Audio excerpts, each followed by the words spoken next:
Welcome back to Coffee and Conversation. So, Audie is outside right now. It's about 30 degrees out. The sun is going down because I do these videos, obviously, the night before, so you can have them first thing in the morning. But he wanted to go out. So I opened the door for him. By the way, this is not just something odd that happened today. This is business as usual for Audie. I opened the door, and he simply sat there and looked at me. And I said, "Do you want to go out?" And he looks at me. And I was like, "Okay, fine. You don't want to go out?" I close the door. Then he starts jostling around, moving closer to the door. So I open it again, and then he goes out. Because he doesn't want to go out unless I threaten him with not letting him go out. This cat is crazy spoiled. And I know I've got no one but myself to blame for this, but I am really starting to wonder where he's getting these bad habits from. So I expect he'll be back before the video is over. And if he is, I will go out and let him in because I don't like it when he's sitting out in the cold like that. Oh, gosh. And we wonder why he's so spoiled. When he is sitting out on the porch and it is 30 degrees out and the sun is going down, yes, I will drop what I'm doing and get him back in the house so that his little toes don't get cold because I spoil him. Yeah, I got nowhere to go on this, really. I don't. No defense at all. Yeah, it's my fault. All right. Yellow for Catherine, for Lex's mom, for everybody coping with cancer. And I'm extending this to the families of cancer sufferers as well, because this is not an illness that attacks a lone individual in a vacuum. Everybody around that person is victimized too. So yes, we've got our yellow here. This is one of my favorite queen scarves. It's wool, it's warm, and yes, I am in fact rather unusually bundled up, but it's not a day for the lightweight yellow tank top. So my only defense is, yeah, we get around to winter, we've got a whole different selection of yellow. Okay, we are going to take a quick break for the intro, 22 seconds, so you can go grab a cup of coffee or, do whatever you need to do to get comfy and settle in. And we'll see you when we get back.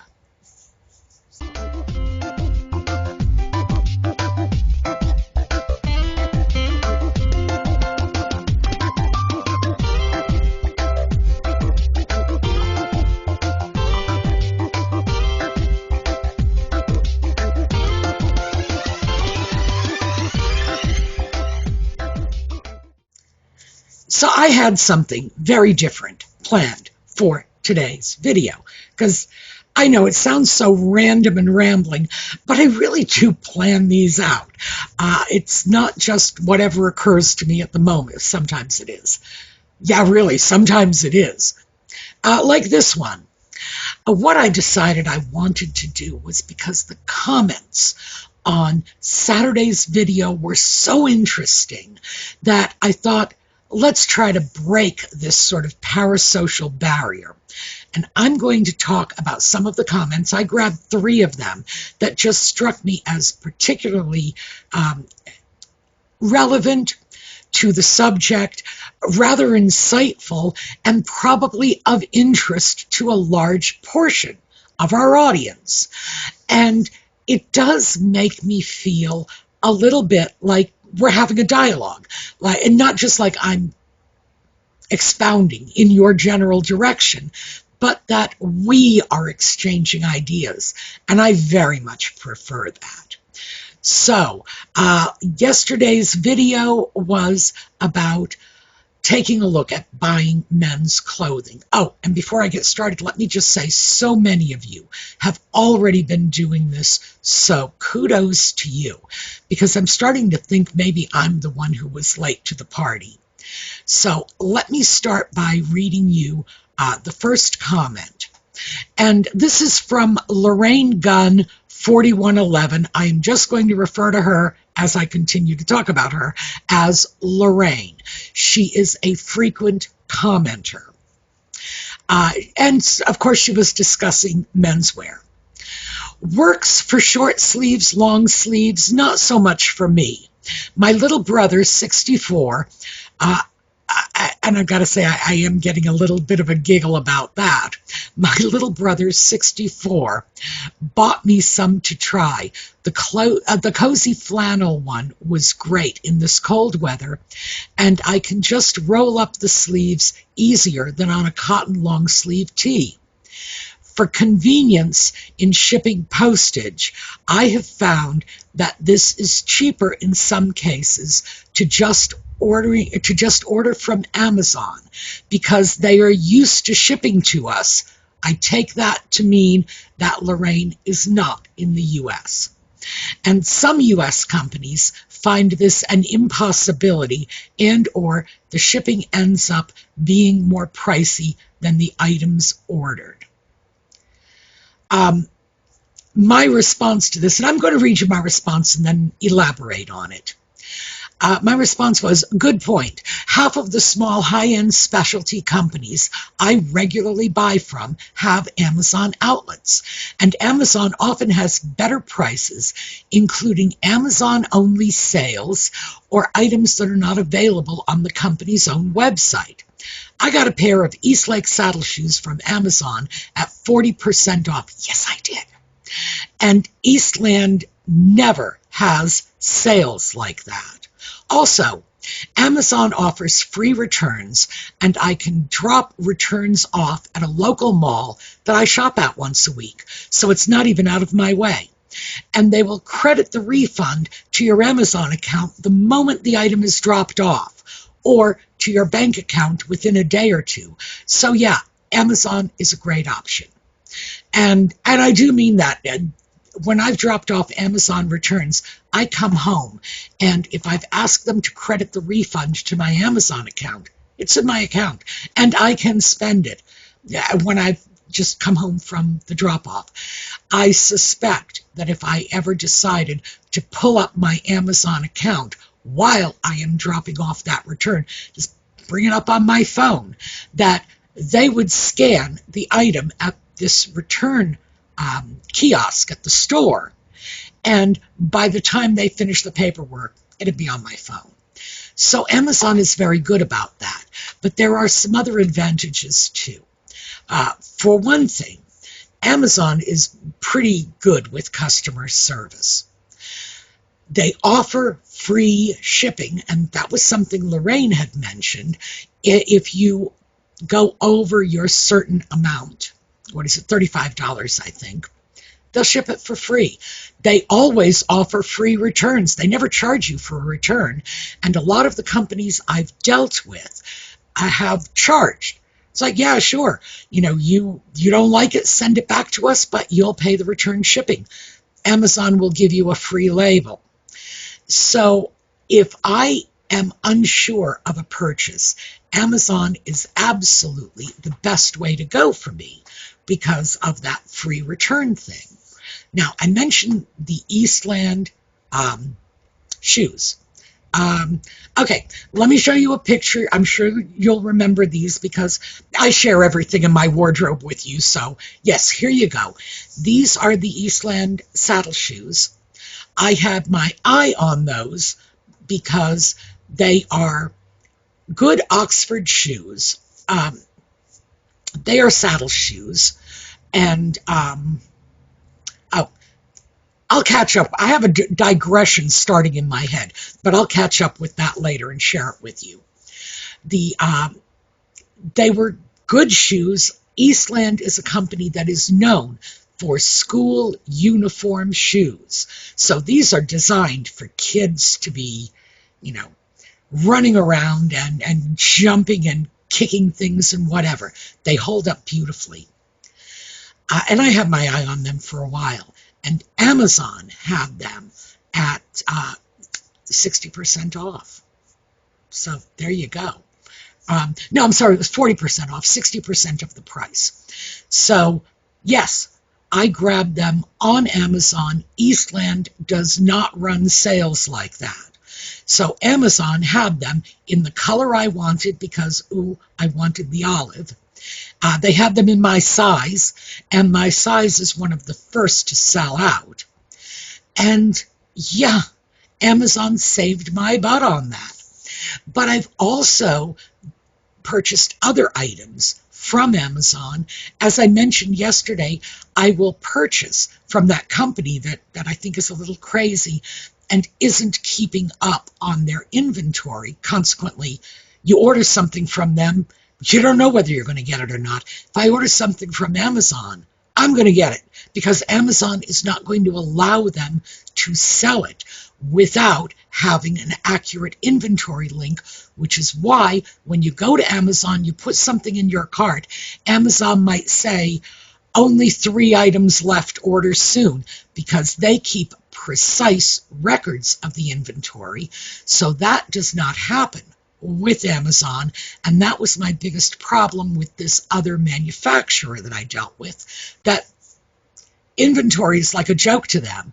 And I do not like having to wait 2 or 3 weeks to get an item that I have paid for, I have ordered, and suddenly find out, well, they never bothered to ship it because they don't have it. So, yeah. Now, Amazon has a pretty sketchy reputation, and that's everywhere except my area. And the reason Amazon does not have a bad reputation here is we have some Amazon warehouses in my county. And Amazon is a major employer. And the workers at our Amazon warehouses locally are treated well. At least that's what they say. And why would they lie about it? But also, we have more jobs in this area than we have people to fill them. Meaning, if someone goes to work for Amazon, even at like this entry-level warehouse, unskilled position, if they don't feel they're being treated properly, all they have to do is walk out of the Amazon warehouse, go next door where they are also hiring, get better treatment. So I don't see that as a problem in my area. And I have to be specific about that because I do know other people feel Amazon has not treated their employees well. And frankly, I will not knowingly support any company that is abusive of its employees. So I just know what we're dealing with here. Having said that, let me go back to the saddle shoe digression.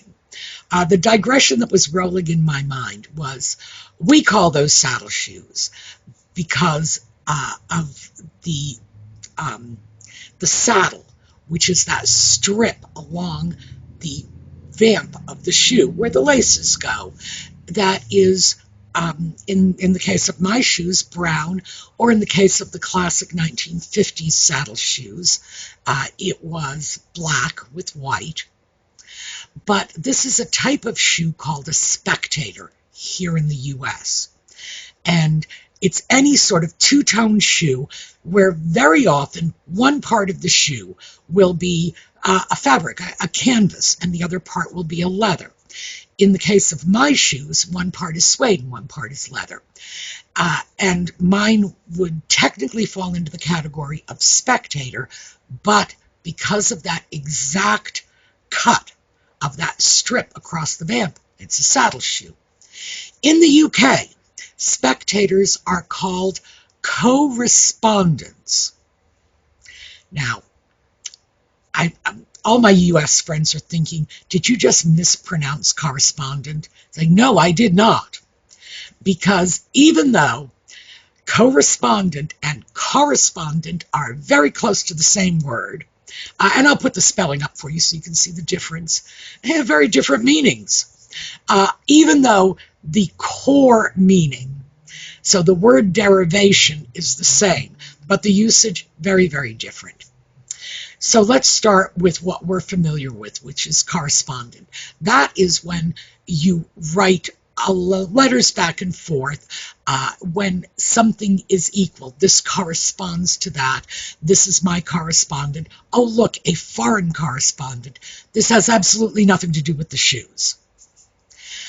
In the UK, where it is co-respondent, it means a partner in adultery.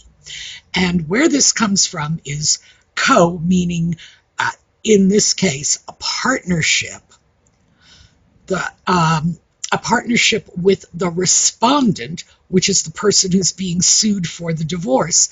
Basically, it refers to, the piece on the side, the backdoor man, the lounge lizard, the, happy guy, whatever, in an adultery-based divorce. It was thought that these co-respondent shoes, spectators, and this is going back into the 1920s, was the kind of shoe worn by the kind of man who would slink around looking after someone else's wife to have an affair with.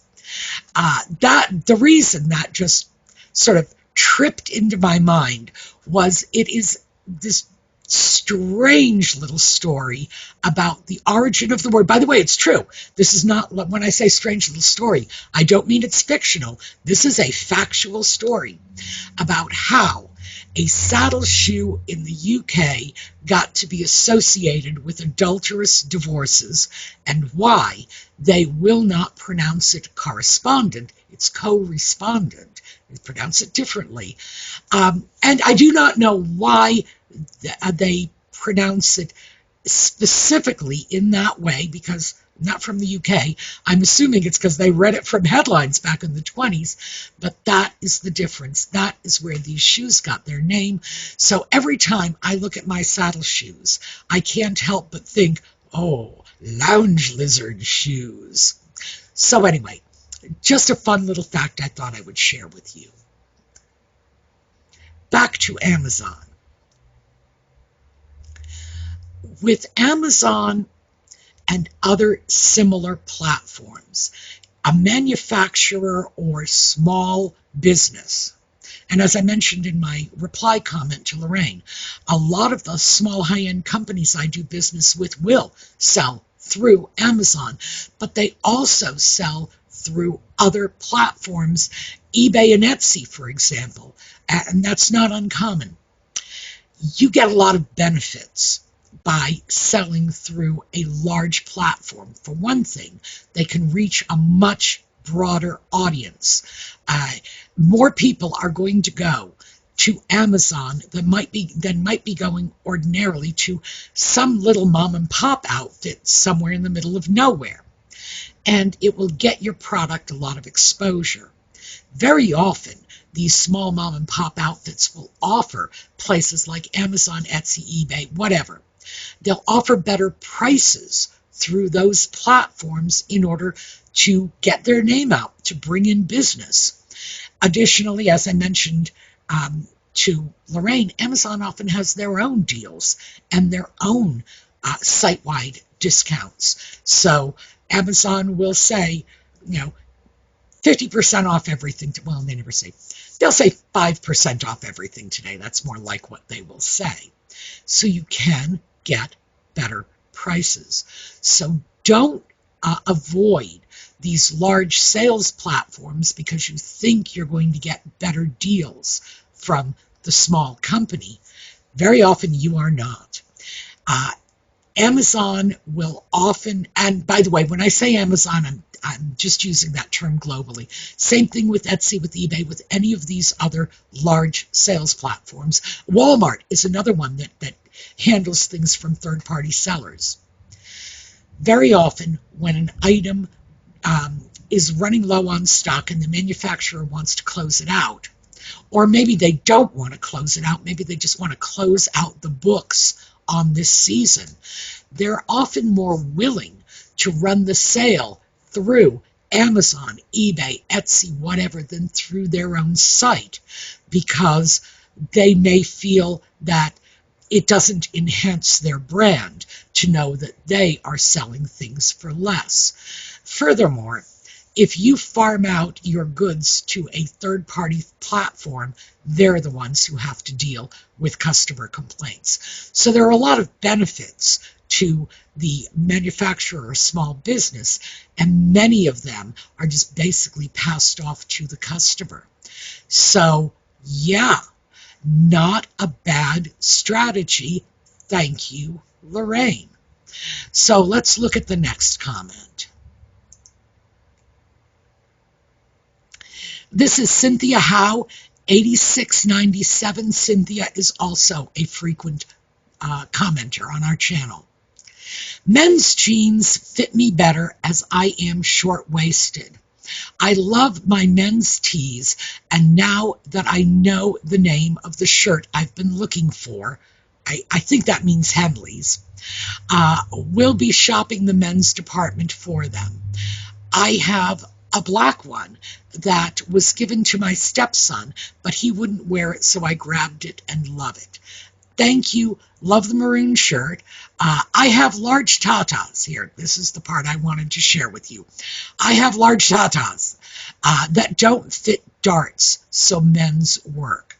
Oh, and I used to hand me down my son's jeans to my daughter. Girls' jeans cost more and are cheaper made, but add some lace and ribbon onto boys' pants and you've saved money. So my response was, I never thought about what happens to women whose tatas are too big for the standard darts. Yeah, might as well do without rather than having to cram yourself into a shape that doesn't match your body.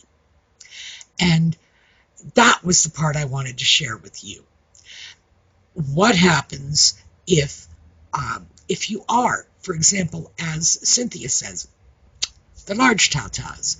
Well, it turns out, much to my surprise, that menswear is just as effective in dealing with the bumps and bulges for larger women as it is for dealing with the lack of bumps and bulges for smaller women. This was brought up in a lot of comments. Women writing in saying, I wear men's jeans because I am short-waisted. Well, I never thought about that, but once I did, once they threw that out there, I was like, well, yeah, that makes sense.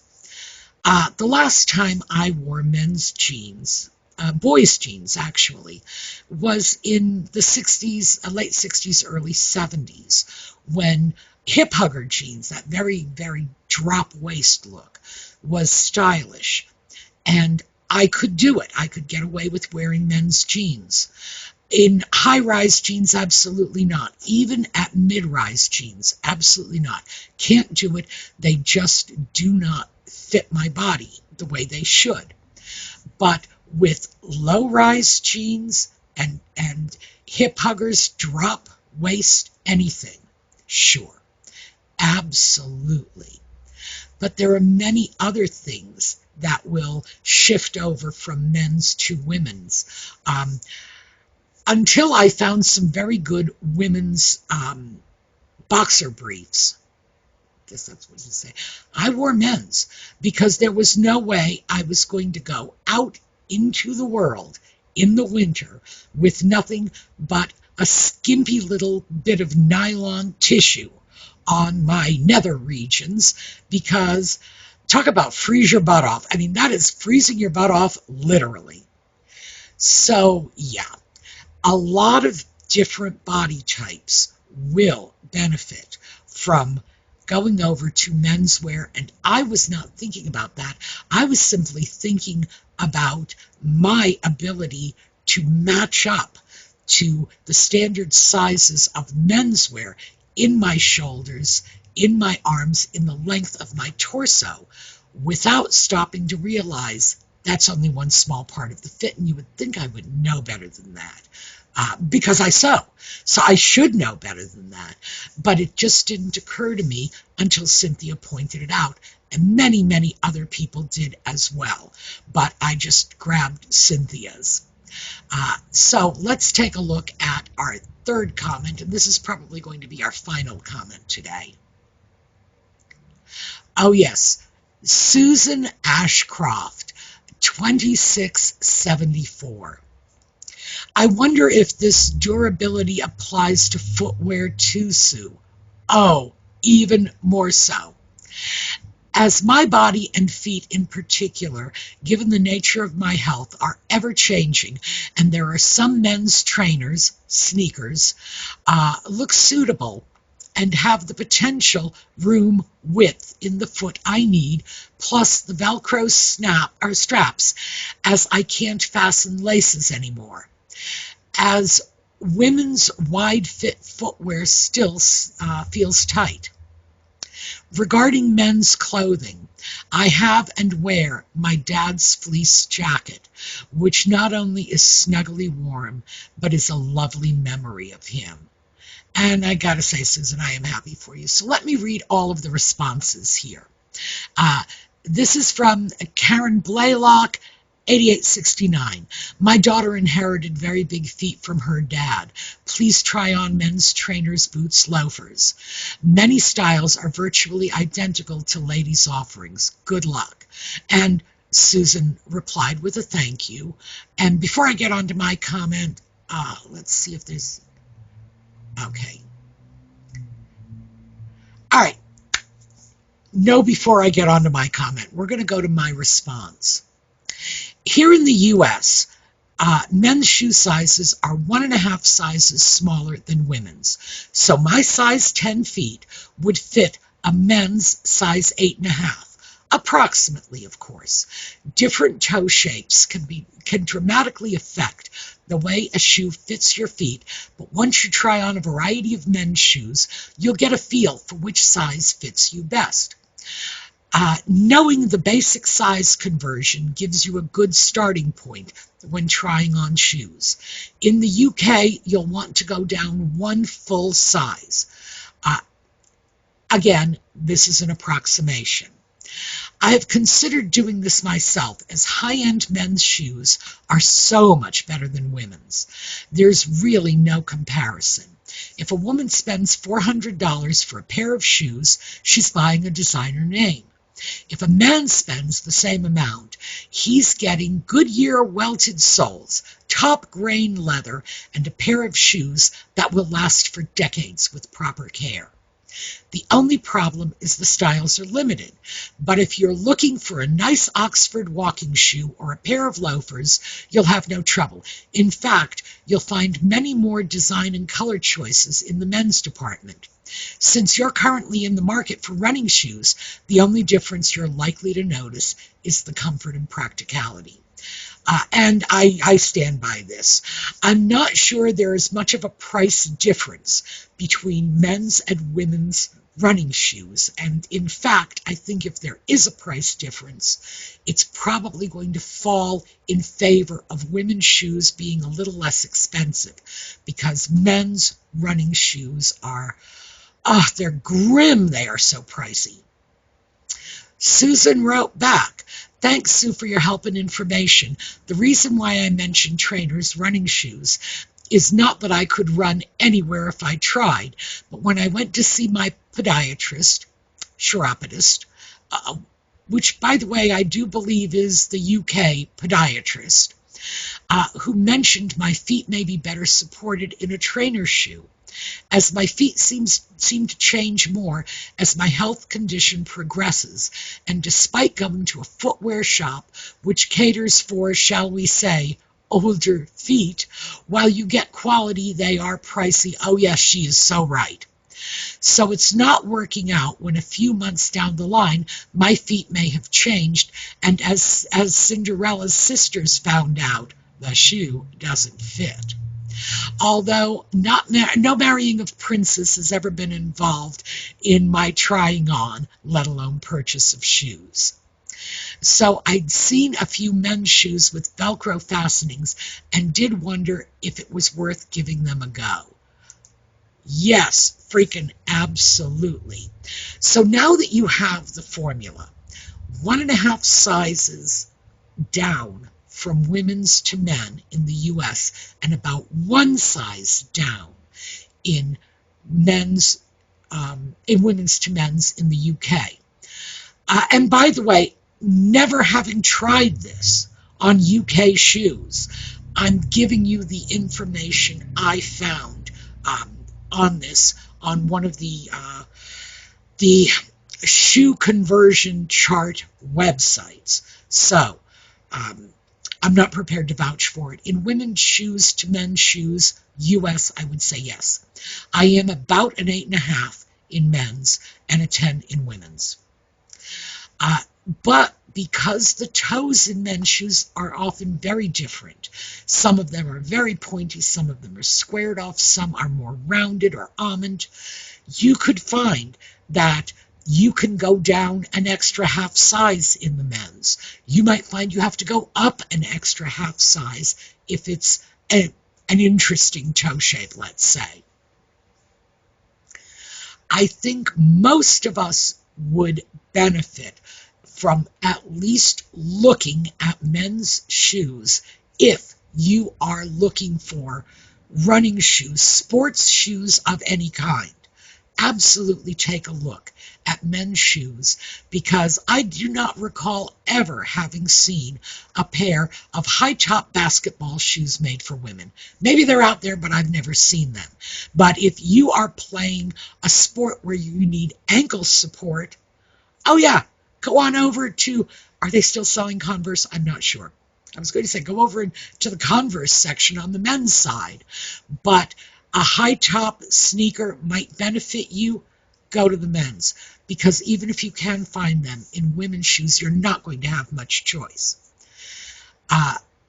There are a lot of shoes. As I mentioned in my comment to Susan, if you want a good pair of loafers, a good pair of Oxfords, certainly consider men's shoes. I, until very, very recently, had been shopping men's shoes for walking Oxfords, and just happened, oh gosh, they say that people are not tracking your internet searches, but yeah, I had been looking for these men's good walking shoes, and I'm using the term Oxford loosely, lace-up leather shoes. I had not been exclusively looking for Oxfords. My preference is a Derby. So looking around over and over again, I'm pulling up the same shoes, the same type of shoe in the same colors.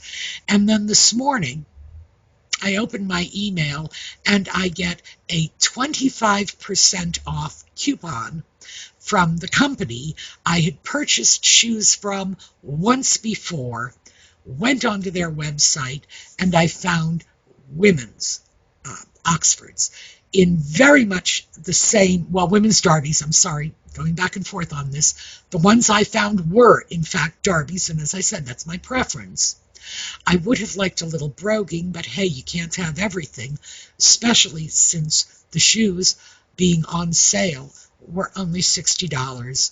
Beautiful shoes, leather, patinated, oh, yum, exactly what I was looking for, minus a little bit of broguing. And I got that wider, rounded toe that this particular company specializes in. The coupon came from Earth Shoes, by the way, and they specialize in that wider toe box with a rounder shape that I really like. And I'm just going to throw this out there. It's not a fashion preference as much as I like vintage style men's shoes much better than modern men's shoes, and the vintage style did in fact have a more rounded toe. So I ended up getting, like 99.9% of my wish list in these shoes, and for $60, oh my goodness, thrilled. But that does make me wonder if somebody somewhere, like Google, might in fact be carefully tracking not just my purchases, but what I'm looking for, my searches, and marketing them to somebody or other. So, yeah, creepy on one hand, but hey, I got the shoes I want. But I had, prior to that, been actively looking for men's shoes, because in some cases, it really does make more sense. And I wasn't kidding with what I said to Susan about $400 shoes. If you're a woman, you are buying that Gucci logo. If you're a man, you're buying the solid construction. So, yeah, they make out better than we do. All right, so that is what I wanted to share with you, because I think these 3 viewers brought up concepts and experiences that are probably very valuable to all of us, and it does give me a chance to break that fourth wall and just say, hey, we're really talking. We are. So, I don't know about the rest of you, but I feel good about it. All right, we're going to take a look at a slideshow on the way out. I'm going to go outside and see if I can find my cat, because I've been filming this for half an hour, which means Audie has been outside for a good 45 minutes, and it's cold out there, and I want him home. So I'll leave you on that note. For those of you who follow Just Chattin', tonight at 8 o'clock New York City time. For everyone else, I hope to see you again next weekend. And we're going to look at a slideshow and have a terrific day.